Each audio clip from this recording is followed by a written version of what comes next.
This lecture will focus on your role and scope of practice in the provision of primary care as an advanced practice nurse.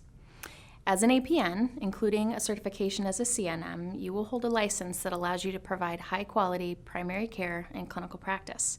This is an important role. It will serve your community by increasing access and decreasing cost for people seeking health care, both in urban and rural settings. Your license will allow you to examine clients, diagnose disease, prescribe medications, order labs and other diagnostic tests, provide referrals to specialists, and educate regarding illness prevention and ways to maintain physical health and emotional wellness. APNs strive to do all of this while placing the client at the center of their care experience. Shared decision-making is the cornerstone of our work as APNs.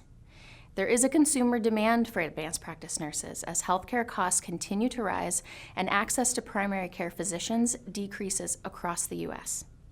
But a common question for APN students is, what is my scope of practice? A midwifery student who graduates and then passes the AMCB National Certification Board exam is then licensed as a certified nurse midwife and advanced practice nurse to provide a full range of primary healthcare services to individuals from adolescence through menopause. The CNM Professional Organization, ACNM, states that the scope of practice includes primary care, gynecologic, sexual and reproductive care, family planning services, preconception, care throughout pregnancy, birth, and the postpartum period, care of the well newborn during the first 28 days of life, and treatment for male partners in the case of sexually transmitted infections. CNMs also provide transgender and gender nonconforming individuals, also known as TGNC. TGNC is a term used by ACNM to include all individuals whose gender expression and/or identity differs from their sex assigned at birth.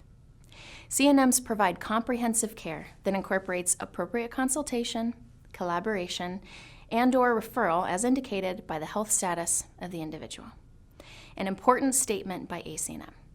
Additionally, midwives are aware of the increased risks, barriers to care, and disparities in health outcomes faced by many marginalized communities due to systems of oppression and discrimination. Midwives work to eliminate those obstacles and therefore need a thorough understanding of fundamental concepts related to discrimination and oppression experienced by people of color, women, individuals of diverse gender identities and sexual orientation, immigrants and refugees, and people with disabilities in order to provide culturally safe care. As midwives, we also recognize the threat of increasing maternal mortality, particularly for women of color. Now, returning to scope of practice, it is important to note that state laws may differ regarding some elements of your scope of practice. For example, each state varies somewhat in terms of prescriptive authority and how to obtain this. Additionally, your practice environment may limit your scope of practice, and this is why reading the practice protocols and guidelines in detail are essential prior to working in a new practice environment. Examples of these.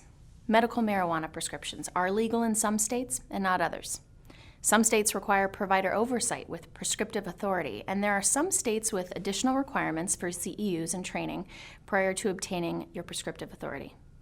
In some practices, CNMs will provide newborn care for 28 days, but in a hospital, care of the newborn will likely cease at the time you cut the cord.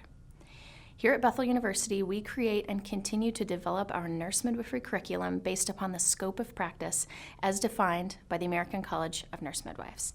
However, each state and each clinical practice setting will differ, and while our education in this program remains detailed to align with the ACNM core competencies for basic midwifery practice, your specific scope of practice requires knowledge of your practice state and also clinical practice guidelines.